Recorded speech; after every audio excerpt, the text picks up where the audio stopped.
Well, it's an exciting weekend for a lot of reasons. One, we have a great opponent coming in my eyes, Louisiana Tech, who's got a real chance to win Conference USA. That's a bona fide when we look at talking about games that you play at home that you have to win against a team that's going to win a lot of games. I think it's going to tell us a lot about where our team's development is at this point in time. Second of all, we have that 1996 NIT championship team in. So we'll have some excellent players back with strong connections like Andy Markowski, Tom Wald is back, Eric Strickland. I don't believe Tyron Lue is going to be back quite yet, but he'll be back later. But I think that will be good for our guys to be around those guys too. So that makes for an exciting weekend for me. I don't know what your weekend's like, but mine's going to be good. Is that team going to speak to the guys at all? There's nothing formally planned, but certainly there'll be interaction. And if we get a point where I think it's right, we'll certainly have a few of those guys say something to them. We've always had former players back every year. Bo Reed, Eric Pikowski's been back. We've had Ty Lue talk to him. So it's been good. We've had plenty of guys back. Eric Strickland's talked to him. What is it that makes Louisiana Tech so good? Well, their athleticism is tremendous. They really put a lot of pressure on the ball. Their frontline defense in terms of the next pass and on the ball are terrific. They can do it 94 feet. So it'll really be a great challenge for us, and that's what you want. You have to be able to go against all styles of play because you never know what the circumstance of the game is. You get ahead of Ohio State late, and they're going to press you the same way.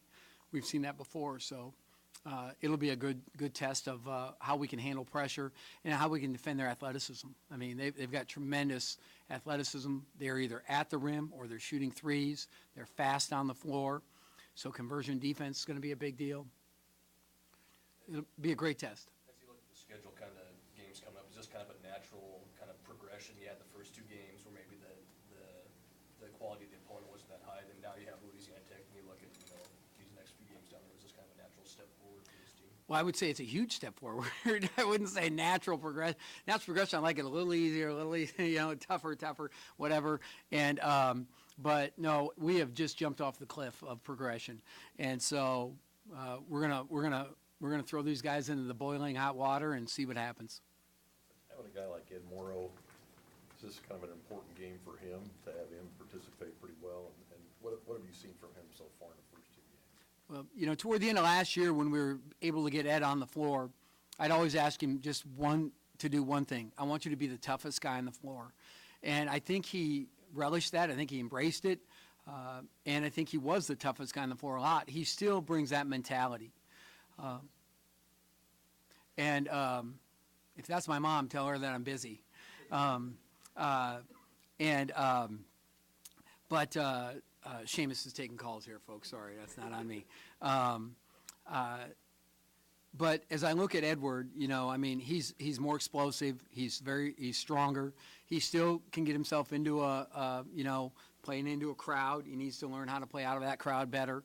And I think he's making great progressions for us that way. Every little guard that's good needs a bodyguard. And we know Watson's good, so he better have somebody that can protect him out there. And that's Ed's job too. Speaking of Glenn, he leads the Big Ten in assist-to-turnover ratio. I guess how much are you looking forward to see what Louisiana brings to the table with their ability to force turnovers and their on-ball pressure, to see how he responds to that? Yeah, Louisiana Tech turns you over almost 25% of the time you have the ball, which is an extraordinary amount of times. That is an MO for them. And so for Glenn to go against that, and for our wings, it's not just Glenn delivering it. It's those guys getting open and getting separation, those guys making the proper cuts when it's time. So I think it'll be a good test for all of our team. That turnover is not always on Glenn. That assist isn't always just because of Glenn either. But I think it'll say a lot about our team. But I've been very impressed with Glenn Watson. I think he's taken another step up. He's stronger. He's more confident. He's done a nice job for us. Tim, are you kind of hopeful that with this team this year that there's more of a balance relying on maybe one or two guys to pile up points? I don't think I have any choice but to buy into team balance this year when it comes to scoring. It's a good group. They share the ball well. They all pull for each other. They've got a leader like Ty Webster, who I think is a different type of leader where he really spends a lot of time empowering guys, talking to them about, no, that's your shot. That's not, and not that he's deferring or whatever, but he knows, because he's been that guy. He's been the fourth guy or third guy option. So he knows you need to take that shot for us to be good. You need to be able to, drive that or whatever it might be. Same thing defensively.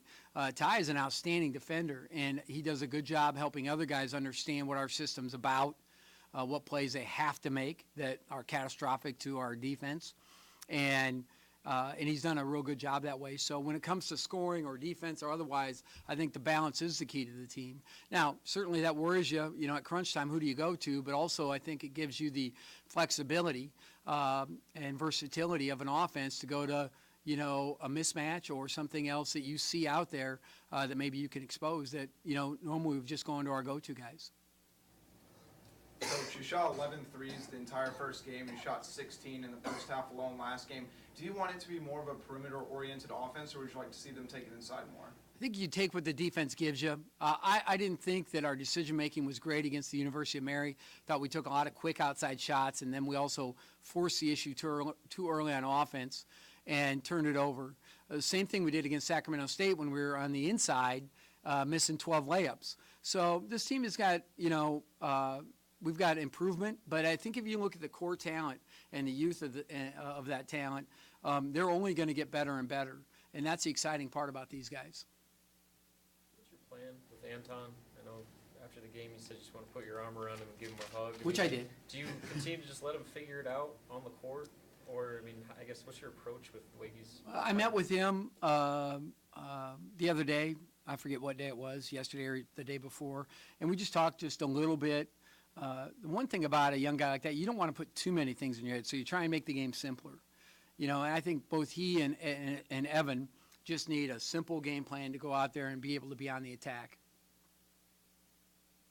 Tim, a lot of the conversation with Ed when he was in here a few minutes ago was about dunking, so I have to ask. Well, let me just tell you, all right, that a long time ago, if you just threw the ball right up in front of the rim, I could catch it and put her in there pretty good.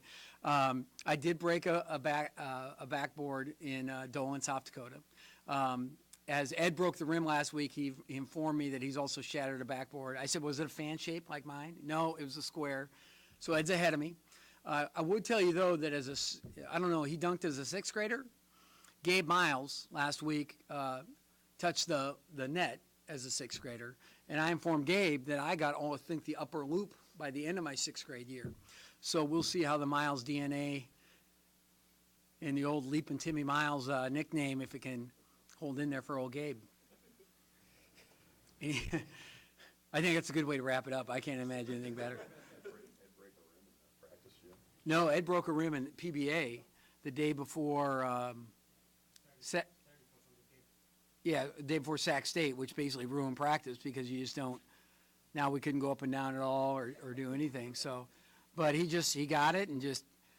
There's not many noises I know, but I've heard a couple broken rims, and right away the managers and Teddy Owens got up there with a ladder, and I'm like, fellas, this is a complete waste of time. You should be on the phone, because that thing there's not a spring in there that you just that's I don't know what you're thinking, but that thing ain't coming back. And so. Yeah, but it's a little more duct tape. It doesn't work that way. So, but Ed, I'm excited about Edward's progression, just like I am that whole core group. Just got to get those young guys up to speed too. Thanks.